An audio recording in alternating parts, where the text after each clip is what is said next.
Hello, welcome to Beyond the Headlines on Freedom Square TV. We are reaching you from our studios in Enugu, Southeast Nigeria.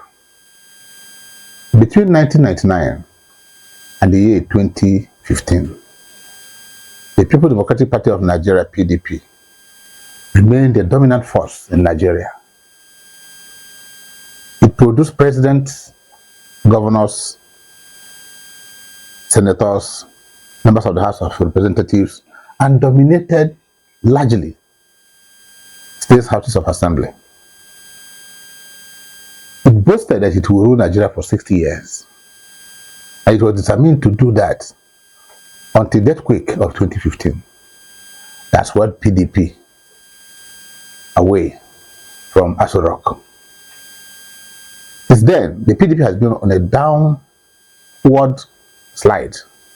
And today, many speak of PDP as being a shadow of itself. Some say it is actually in an intensive care unit. One commentator said, in fact, it's just a carcass. And when there was a political realignment that now proclaimed Anyang as the national secretary of the party, a commentator said that the chairman of the PDP and the national secretary are chairman of the funeral committee of the PDP. The challenge of PDP had been so immense that in Rivers, the governors were democratically elected had to be suspended. The House, that was 99.9% PDP, began to leave the PDP for other political parties. And just recently, in the past 1 or 2 weeks, some major stakeholders of the PDP began to leave the PDP. But the good news is that just recently, the PDP came back and said they have healed their wounds. That they are determined to do what? To move forward, to reclaim their position as the dominant opposition. But many doubt that. On the heel of that, we're having a conversation this evening on how to make PDP great again. How to make PDP the strong, dominant political party that it has been. And so I'm being joined in the studio this evening by Dr. OZOANI, the founding youth leader of the PDP in Enugu State, and the immediate past vice chairman of the PDP in Enugu State, largely in charge of Enugu West. Also, good evening and welcome to Beyond Headlines. Thank you very much, Dr. Uche Anoke. Well, I've had your introduction and questions. PDP largely was founded August 30th, 1998. And it was cooperation of all political Nigerians, even people who were before independence, people who were after independent politicians. It was cut across the geographical zones of Nigeria. The Hausa, the Yorubas, the Igbos, and all the ethnic groups. It was a major political party. And we went for the election. 1999 produced His Excellency, Olusegun Obasanjo. And others, we had about 24 or 25 governors then, and a large number of senators, legislators across the state. We continue to move and provide the democracy dividend that saw what we call now EFCC, that is overused, what we saw ICPC, or you saw the introduction of a network like MTN and the rest of them, and other things. Then the settlement of our debt, foreign debt. Nigerians were happy. PDP were providing democracy. PDP were providing dividend. We were building roads, hospitals. Things were working fine. So PDP was like the next god. And Nigerians were happy. People were happy that here comes a party that will salvage. After going through years of military rule. Hence was a political party. And it was described by the largest party in Black Africa, based on our number, based on the personalities we had. So this we are moving fine. I don't quite agree with you that PDP is down, though things are not working well. In every system, the empire rises and falls to rise again. And I could attribute that to mismanagement. I could attribute that to betrayal of trust. I could attribute that to people who were sponsored. Ethnicity played a role. The North and South, right? Leadership also played a role. Greed for power and self-centeredness of our leaders. So things begin to fumble. And in 2014, I think that was the straw that brought the camel back when PDP governors defected to APC. This president Amechi, President Amechi, that was the governor and chairman of governors forum, left PDP with some governors and joined the APC. And the leadership then, the national chairman then, I think was Muazu, yes, Muazu, who called the game changer. We never knew that he was a move planted by some group of people to stabilize PDP more. We never knew that. So they took over the government by what they call the coalition, this thing they are doing now, and things begin to fall apart. To say much, we brought in Ali Sharif Mahmoud that becomes an emperor. Difficult to remove, causing trouble everywhere. Things we are degenerating. We started losing people, losing our founding fathers. They are no more having trust. Could imagine the like of Olusegun Obasanjo that ruled the country for 8 years under PDP, under democracy, publicly teared the party card, one of the founding fathers. And I think that's when the rest started beating us. The rest started beating you when Olusegun Obasanjo, president for 8 years, decided to do away with his party card. But you try to say you don't agree with me. I said that the PDP as it is now is an intensive care unit. Is that what you didn't agree? But if you do not agree with me, tell me, what is the condition of PDP as present? Is it sick? Well, is it having running stomach? Doctor, is it having running stomach? Or is it an intensive care unit? See, every political party has its own stage of confusion, violence, and disintegration. Thank goodness I started with PDP. The merry will go round. The APC turn is coming. You can witness that of Labour. We're not talking about Apoga. We're talking about ADC. PDP, I agree with you, is not in a very good shape now. It's not in a very good shape. But it is not caused by PDP. The problem we have in PDP is not the grassroots. PDP is solid. It's formidable. I tell you in Nigeria today, PDP, it's difficult for people to forget PDP. Even when the person has left the party, he still loses. You want to talk about PDP, he puts his interest because that's where his heart lies. It might be some other problem that made him to leave. But those who left are still regretting it. What is in PDP today is still human management. You see traitors. You see people who are sponsored to stabilize the party. Because then the opposition were very jittery about PDP. 1998, 1999, PDP has the control of Nigeria. The so-called AD, or then, or I don't know, the AD, had about 5 or 4 governors or thereabout. PDP was in charge. He was in charge. I don't know. So they couldn't manage their success? No, the management of the success. Because they want him to achieve success. Like I said, it is another to manage success. It is leadership. Leadership of the party and leadership of the elected members of the party, both in house, upper house, and lower house, and state house of assembly. And the quest for power. Somebody is questing for power, he wants to rule, he doesn't even have an idea of what he wants to do. He just want to be this or be that. And luck may fall on him. And when he comes in, the house is too big.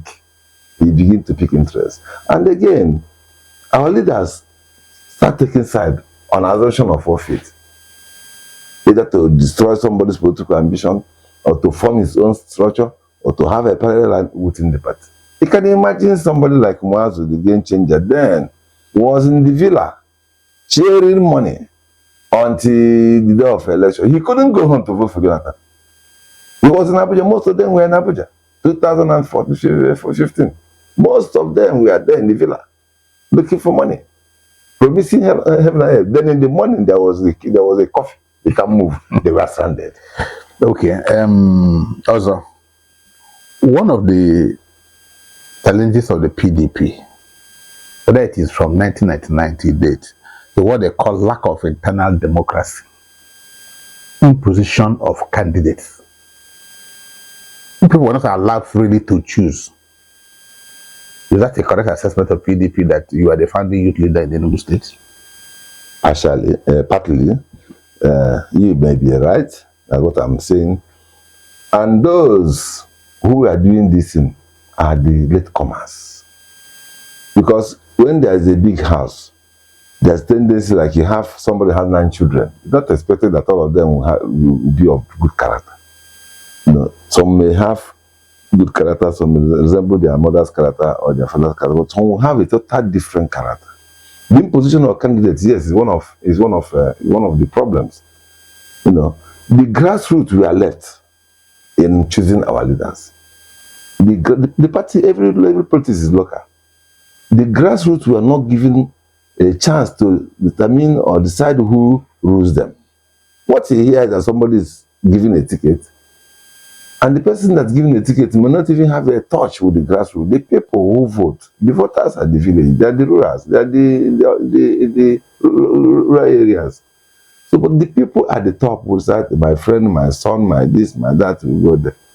So when it comes down to the electorates, who are predominantly villagers, they may not feel happy about it.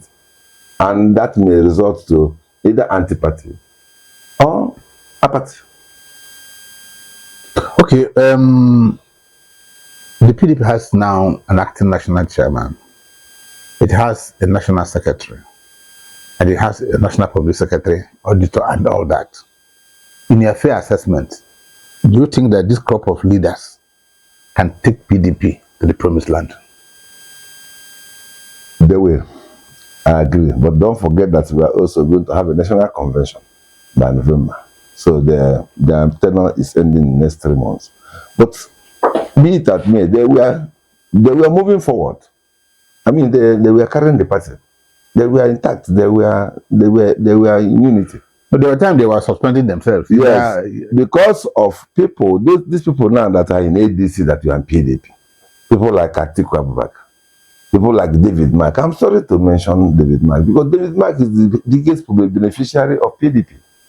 You know, they had an agenda. Okay, let me take you back to what happened in the days of in 2014 or thereabout. Yes, 2004. Is it 2014 or 2022? There's a political equation in Nigeria: the north and the south. Buhari was there in the north 8 years. Then it's traditional that the presidency will go down to the south. Then in PDP elected Ayochayo as national chairman of the PDP. It was agreed.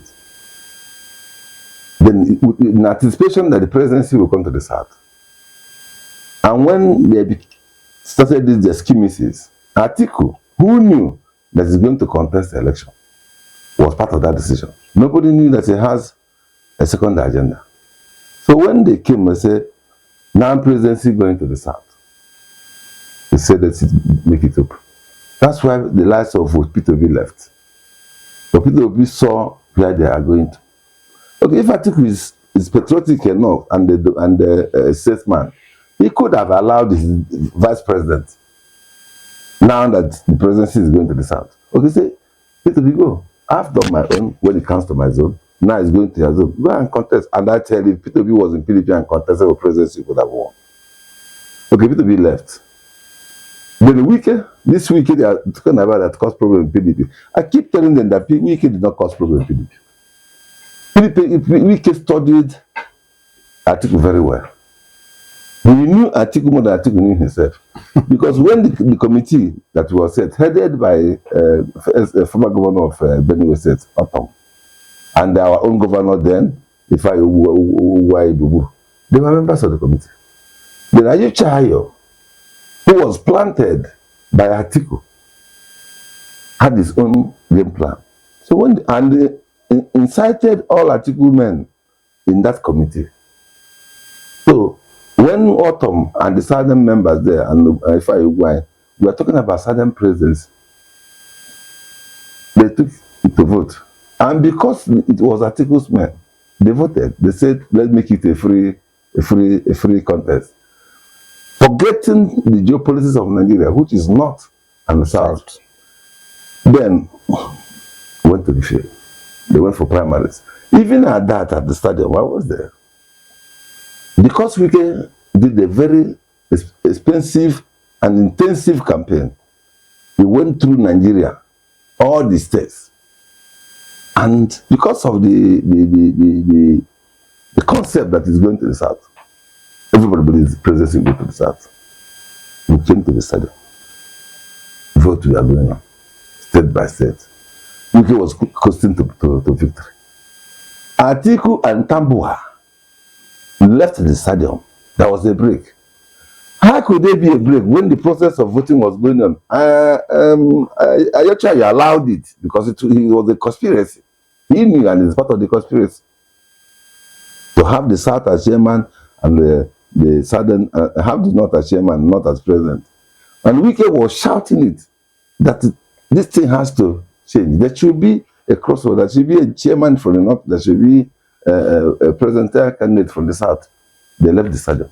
After some minutes, they came back and discussed with the Sokoto delegates. And that was the magic. They played for Atiku. That is point 2. Then point 3. When the committee that was said, 24 of them were said, to select is going to be the vice president. In trying to compensate Wike for robbery, because they robbed that president for him, you have to tell the candidates, they voted and said Wike should be the vice president. But, they decided that hence Atiku is the presidential candidate of PDP. He should choose. He should choose who should be his running mate. Atiku did not choose former governor of Delta. Yeah, former governor of Delta, Okowa, because he loved Okowa. No, he didn't do that. He chose Okowa because of the money in Delta. The money, because I think it doesn't bring money in the election. He just like what he did to Obi. When he picked Obi as vice president, the Igbos, especially the Anambra people, contributed money. At least this one is our own, to put in the campaign. Now, he went to Okowa. Okowa brought the whole money in debt. That's why they say Okowa did not do anything. And Okowa did say that if there's anything related in politics, it's being the vice president of Atiku. So he didn't waste time in the fighting. They're not talking about threat, about EFC or that. He felt used Atiku to Okowa and left weak. Then, as we had the problem started. Okay. Wike trying to survive the proof that he's a politician because he kept saying that presidency should come to the South. If at least he had given it to Wike, Wike at that time was more popular in the southern politics than Okowa. Okay. Okay. Well, we've talked about the challenges that PDP is having, but the PDP must survive. Okay, let me come. Yeah. This executive now, the executive of then court removed the HIA, and in the spirit of brotherhood, we said the North should continue to be the chairman. Then Damagu was deputy national chairman, was told to act.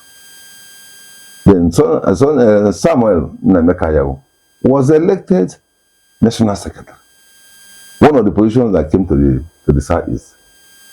They were doing well. There was no, the campaign was not that massive then. Temilaya, to represent the party, to have a candidate in Imo State, went to contest for governorship. Because if Samaya did not go, there could have been a free day for Hope the name of APC. He went, did his best. They were all supporting him. Now, when he came back, some people, the same cabal who want to destroy the party, this is the same cabal who are now left for ADC, now begin to agitate that Ayaw should go. And the constitution, in the PDP constitution, if an officer wants to leave or want to contest, so to say, he may resign or he may not. It's not shall resign. He may resign. So he has an option to resign or not to resign. He went and contested and failed and came back to his office after some months. This crisis. This is the same cabal that is living, that left ADC. Some are still going to leave because their queue did not work. And they started talking about his removal. And to replace him, you want to replace what they call him? Nnemeka Ayaw. No problem. When these political positions were shared, that is got national secretary, that is got auditor, that is got zonal vice chairman, that is got other positions. It was shared. Imo got national secretary. But he couldn't have come to Enugu because Enugu has handled it from OKEY to other people. Then Anambra got national auditor. Abia got vice chairman, zonal chairman, cum vice chairman, who is a member of National Working Committee, also NEC. Enugu got assistant treasurer, national deputy treasurer.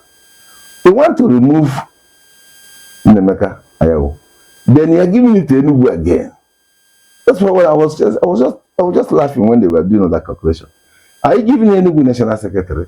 I'm not against anybody. I'm not against OKEY. He's my friend. But if you give Enugu national secretary, what is left for him? Then Enugu will have national secretary and have deputy national treasurer.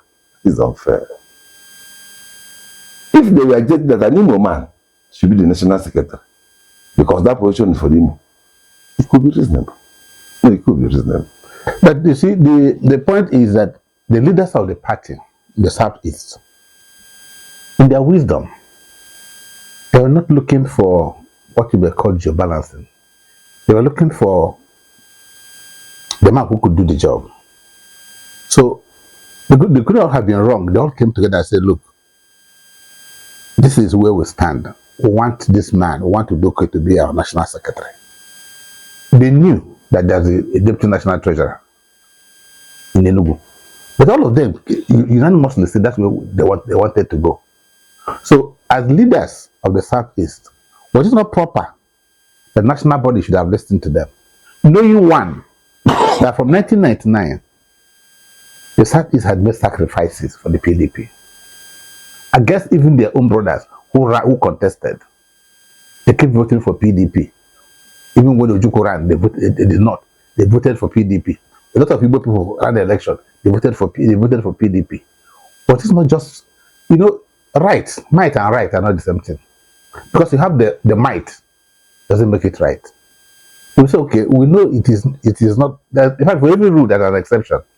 Southeast, they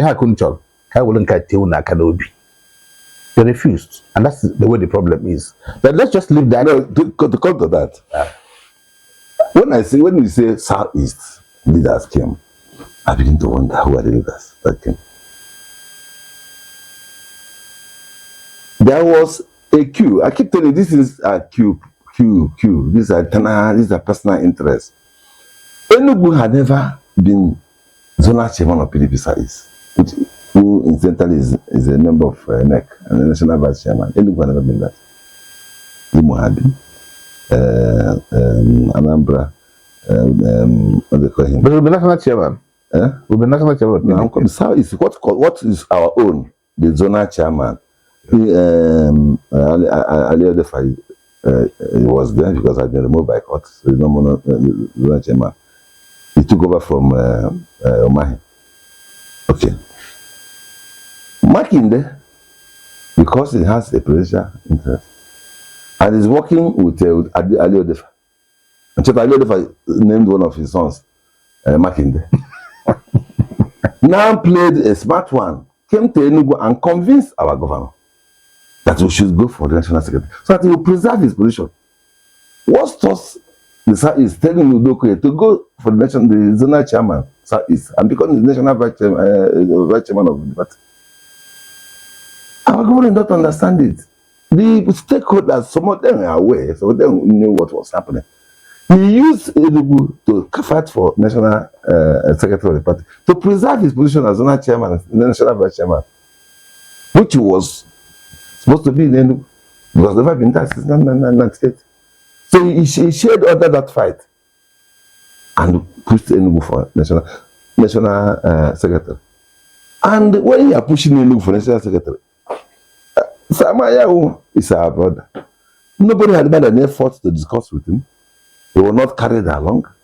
He was treated as a nobody, like an orphan. So these leaders were unfair to him. I have to be frank. The way they were unfair to Wike. The way they were unfair. They were unfair to him. They could ask him, okay, you are a fair governor of Imo State. Why can't we use this thing to compensate you? And again, the position is a conventional position. They could have had their patience, hold their fight, and say, okay, let us allow our brother to exit by national convention. And that shows consolation, that shows brotherhood. Immediately he came back and trying to nurse his wound. And brother started fighting. It's very, very unjustified. Okay, now that PDP is in this turmoil, because whether you agree or not, I'm a journalist and we know what's going on in PDP. Virtually everywhere, governors are leaving, senators are leaving, members of the House of Reps are leaving, even those in the House of Assembly are leaving. PDP used to control the whole of the Southeast. Currently, it's only Enugu that is standing. And even Enugu that is standing is shaking. We'll come to talk about Enugu PDP. But let's just take a short break. When we come back, because just barely last week or thereabout, there was a conference, a press conference by concerned stakeholders. I'm the coordinator of the PDP, which are the coordinator. I'm the coordinator. So we'll come back and talk about this concerned stakeholders of the PDP and where Enugu is standing, the affairs of PDP. We'll be back shortly.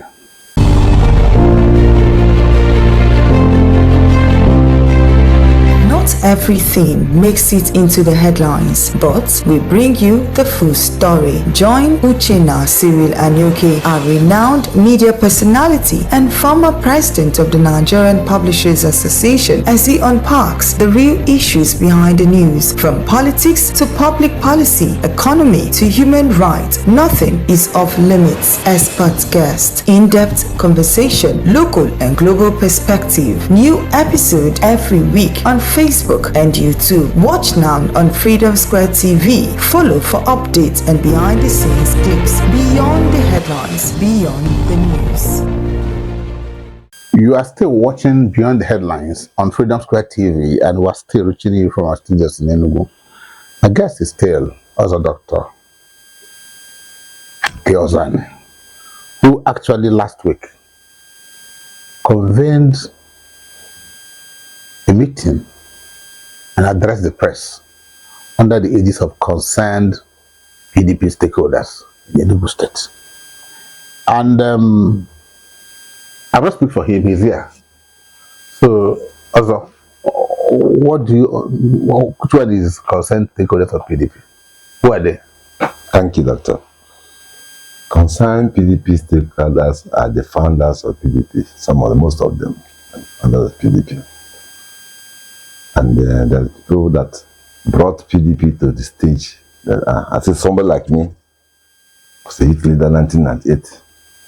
Why do I say call you founding youth leader? I was there in Abuja when this party was called PDP, August 30th. In October 4th, at Presidential Hotel in Enugu, I was elected state youth leader. And from 1998 to 2008, I'm one of the longest serving state executives in a position. Then 2002, 2016, I became the state vice chairman and the zonal chairman of PDP. Till 2024. I've been a conventional PDP candidate. I've been in committees. There's no convention. I was not in the committee, in any committee. So when they were concerned about our people, about the PDP, about the stakeholders, the way the party is going, especially in Enugu State. Because Enugu State is traditionally a PDP state. People were murmuring, people were not happy, stakeholders were not carried along. They don't even invite them meeting, party meeting. But there's always a monthly meeting. Yes, you see, there's a difference between a quality crowd and a quantity crowd. You can always have crowd, don't for crowd. But when you look at the crowd, you look at what's the substance of that crowd. Somebody can say, let's go to the party, they are sharing 500 or 1,000, and you go there. That does not mean that is in control. Okay, let me tell you. Enugu State and the APC, we are holding rallies in Enugu. You see people, momentous crowd. You go to stadium, you see people. You go to Braspear, you see people. You go to Ogu, you see people. You go to Suka, you go to Aban. At the end of the day, Labour that we were unable to hold one major rally took over the positions. Took over all the positions. Took 14 House of Assembly out of 24. But they've returned to PDP now. I'm coming. I'm telling you the genesis, the trajectory of the party. Every politics is local. They don't judge control or support by crowd. No, they don't do that. That person that went to PDP meeting has a stakeholder that is in the house that was not invited. When you go to the meeting and come back, he will call and report to his master. I said, I went to the meeting. So what you are telling them in that meeting is not even, when they go home, what they hear from home is what controls them, not what the party chairman or whoever is telling them. Let's leave this. Let's focus on why you called the stakeholders meeting. Because PDP is not the PDP we used to know. Okay. PDP in Enugu State is in the Olympia hands. The people that supposed to benefit from dividend of voting and working for PDP are not benefiting from it. They had this distinction, I don't know where they brought that word, of technocrats. I wonder who invented that language in democracy of Enugu State. Were you at OKEY University when Peter Mbah launched his campaign? I was there. I can't be there. I was the chairman. Okay. Did you listen to him talk about disruptive innovation? No, these things are grammar. No, it's not about grammar. Doc, what we are talking is, we are talking reality. Go, I know your local government. You have been in this system before you joined the professional broadcasting. An average PDP man, and wait until I say the truth.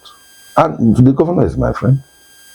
I campaigned for him. In the process of campaign, I was beaten. Why not I would?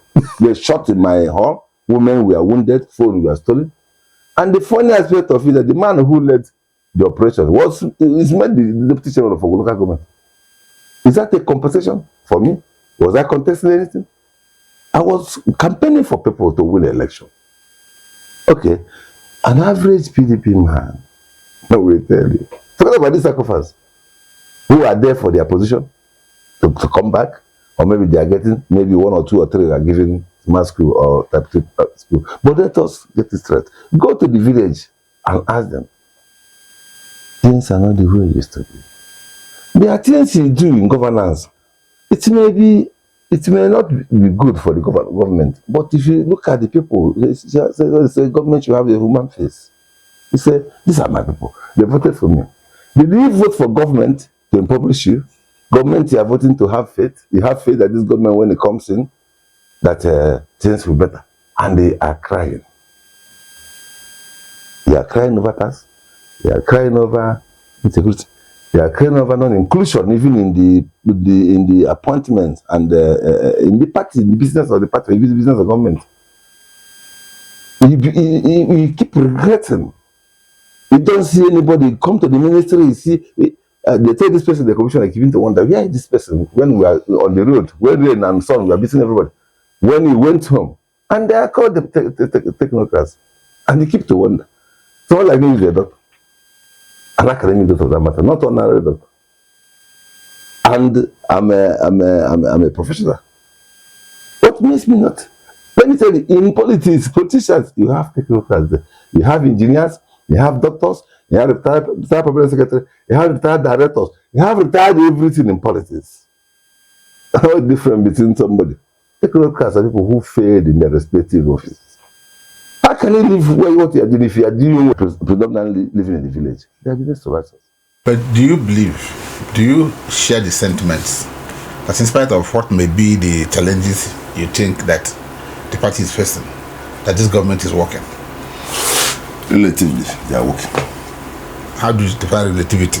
Relativity is that I cannot judge it alone. It is an index. It is the data that will be collected across board.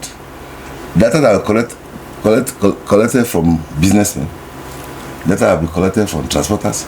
Data will be collected from civil servants. Data will be collected from teachers, graders. Data will be collected from students. It will be a data. And when we can't analyze the data, we put it in a scale. So me alone, On the face value. on the face value, because it's my party, and the governor is from my party, I'll keep defending the governor is working. Because if they say governor is not working, they will tell me, is it not in your party? So for my party, I will stand bold and say my governor is working. So that they will have trust in me. And that's what the concerned stakeholders are doing. That's what I'm saying. Let us be vanguard. Let us be spokesmen of the government to convince our people that it may not be business as usual, but he is working. Look at the way we start seeing our governor. It doesn't seem like other governors. He's different. He's different, just like every human being. Somebody is fair, somebody is black, somebody. So that is it. Every, like the good, the bad, the ugly. Good. When the Toko killed the man who came to attack him in the bedroom, and when the good had the noise, he said every God had his own sound. This will come from Toko. And he traced Toko, I got him through his secret. So we'll try to convince our people. He's an advocate. Please. This man, our governor, His Excellency, Dr. Peter Ba, this is where he's coming. He wants to modernize Enugu. It will take time for him to do that. And it cannot be done in 4 years. We are even campaigning for his second tenure. That all this humongous project he has can be completed and people begin to read it. It may be difficult at this stage. You know? And that is our vanguard. Okay. That's what we are seeing concern. They should help the concern. They support us. Because those who are supposed to do it are not doing it. And because we are stakeholders, we are concerned because it's our party. We choose to do it for them, not fighting the party. If you call me, we will. If you say PDP, I'll tell the power to the people. We are not talking about defection. We are rather begging people who want to defect. The decision is too early. Don't do that. Okay, so since it's the only state in town is that is PDP, let us maintain it. Okay, so you have a dual purpose. Let's come to summarize why the stakeholders. One is to talk to your people to say, look, this is our party. Anyone has been a PDP state, remain in PDP. Exactly. The other one is support the governor of Enugu State for what he's doing. Exactly. Okay. But what he's doing should also have a human face. Okay, yes. You want the members of the party to be... Not even an appointment. So what do you want him to do for the members of the party? No. See, there should be stakeholders engagement. I want the governor to, like, this thing will take only 8 days. Yeah, I know that in the days of Chimoroko, in the days of Bubu, and the governors take to tour, local government tour. This government is different too. And come in. They take to tour. They call it stakeholders tour. Consultative tour. They come to local government. They will meet with traditional leaders. They will meet with town union. They will meet with working people. Then they will go out and... I thought I saw you one of the town hall meetings of the current governor. Wasn't that an engagement? Only me. Because I can afford it. No, that's you're not doing it. People came from the people came from my person. Because they can afford it. The majority of people who will vote for us cannot make it to the city because of transport. Yes. So they weren't meant for everybody anyway. No, of course. Why should it be made for the few? You represent your people. No, why not go there?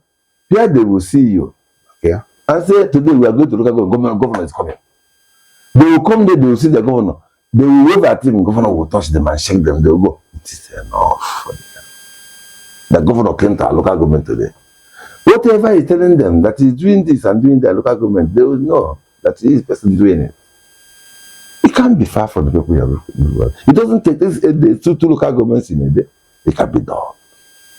And there will be celebration. Markets will close. Schools will close. Is it too late? No, well, that's what the stakeholders. You have 2 years of governance. That's what the stakeholders, the concerned stakeholders are saying. That's what it's not late. That's why I started early. Because the election is coming. Let people not use flimsy schools to vote against us.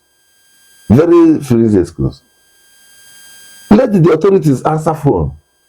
Even if you cannot do that, there's nothing like I'm with you in the village. I call my commissioner, who is from my local government, and they answer me. Those people around there with me in that village will start respecting me. That he calls the commissioner knows him.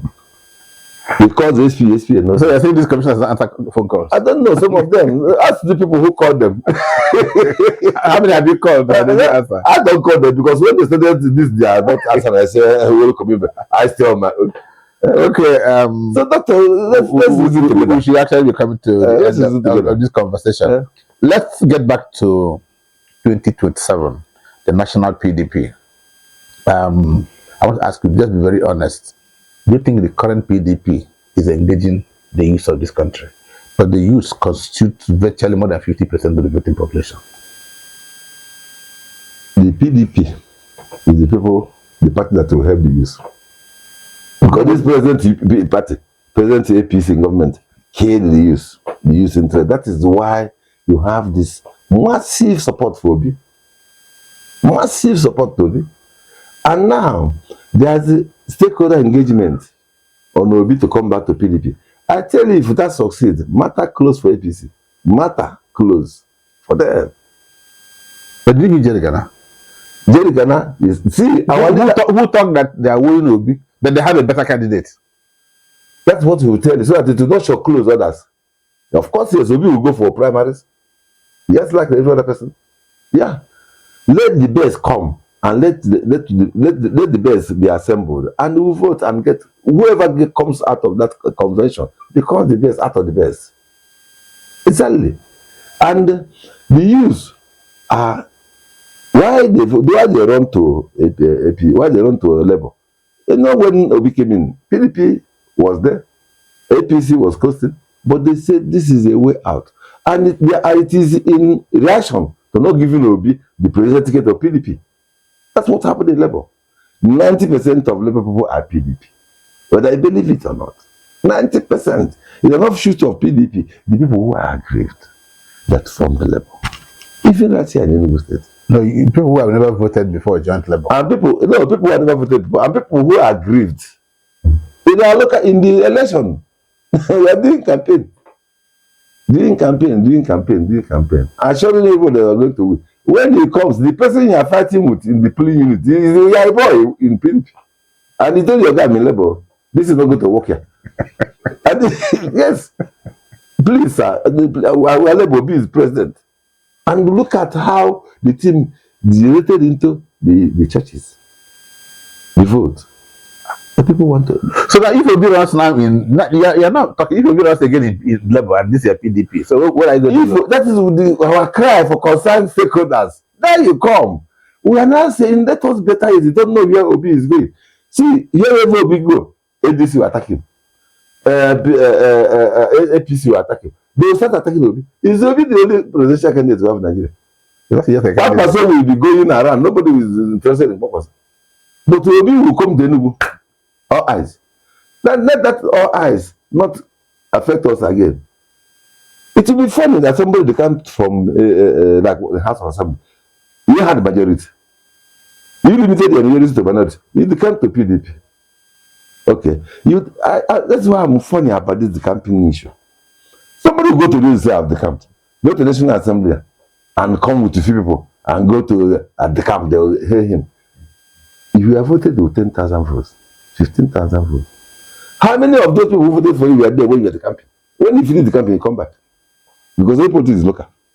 They will tell you, okay. I come back. You come back to them. And they'll tell you, this year the campaign, you're not aware of it.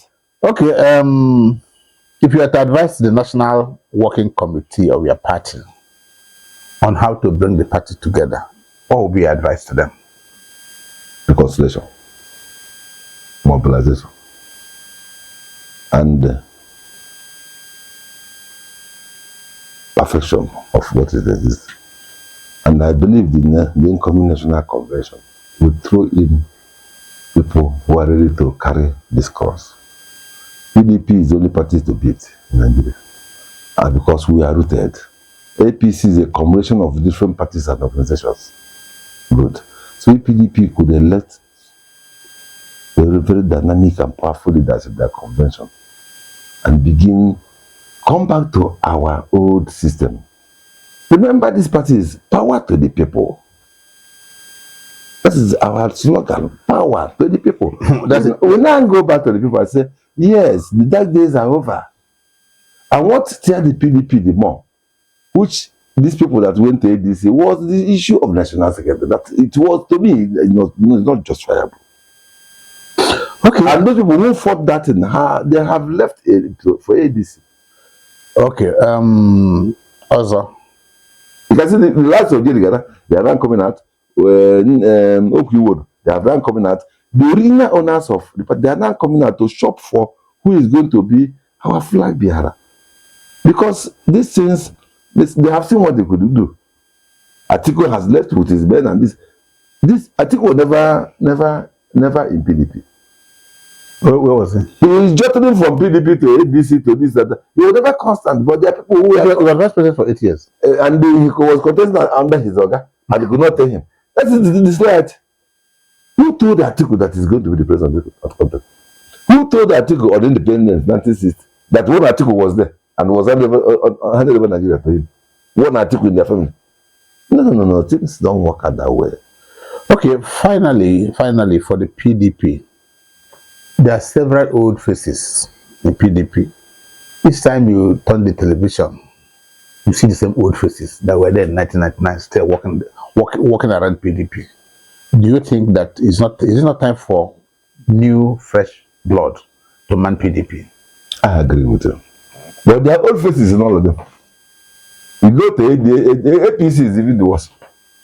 That an 80-year-old man is a minister on House of Rep. You cannot remove the old from the politics of the dead. Why? Experience is there. Comfort is there. Contentment is there. They have seen it all, especially experience. They will tell you, if there's nobody that advising the young men, they will go astray. The old men need to be there, just like the concerned PDP stakeholders. And this is not the way we do it. If you don't get primaries, don't go. If you don't get tickets, don't go. Just pray to God that next time you make it. No, you're not giving tickets, you run away in the camp. If you're not sure of what you're doing, those people who are at the camping don't have faith in PDP. That's why I say it. And these old people are there to advise them. That's why you see the rise of Bode Church. He remains in PDP, they don't go anywhere. Someone like Josephine, and these are the founders. They say, don't go anywhere. They are there. Okay, I want you to give two pieces of advice. One to the national body of the PDP, and the other to the PDP in Enugu State. The national body, doc, convention is coming. Already, the peace has started in PDP. Since NEC 100 and NEC 101, when they certify, I will never remove Abidishu. They will never remove. Because it was a conventional candidate.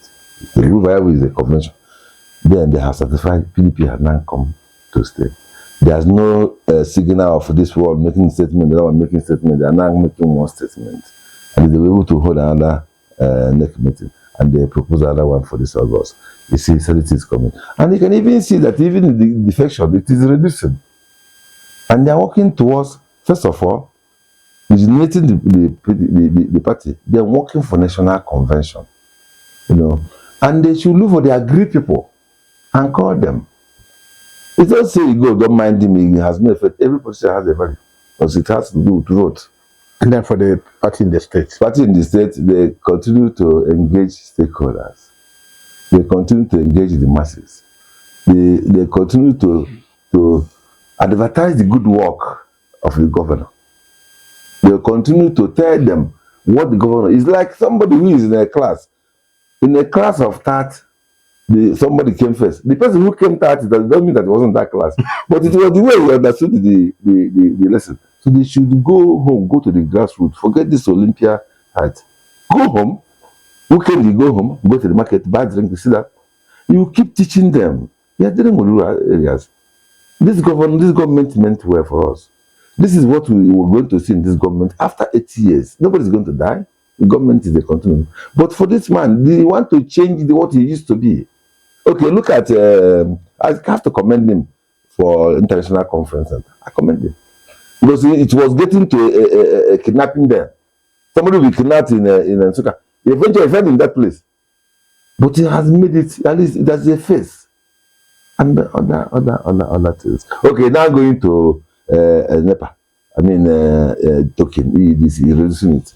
These are things that touch people. Let him keep doing such things that touch the masses the more than, a few that don't mind them. If you don't mind them, time shall come when they will mind you. Okay, if you don't mind them, time will come when they will mind you. Thank you, Dr. OKEY OZOANI, Convener concerned the PDP stakeholders. Thank you very much for finding time to be here, and it's been quite engaging. We hope that when we call you again, you'll find time to be with us. And thank you, Dr. Anoke. For those who are watching us, it's clear that rebuilding the PDP isn't just about elections. It's about values, it's about reforms, and a genuine connection with the Nigerian people. Do you believe that PDP can make a strong comeback? I'm asking you. What should they do differently? Let's keep the conversation on. We can do this on our Facebook, on our YouTube, using our Freedom Square TV. Let's do this again tomorrow. Bye.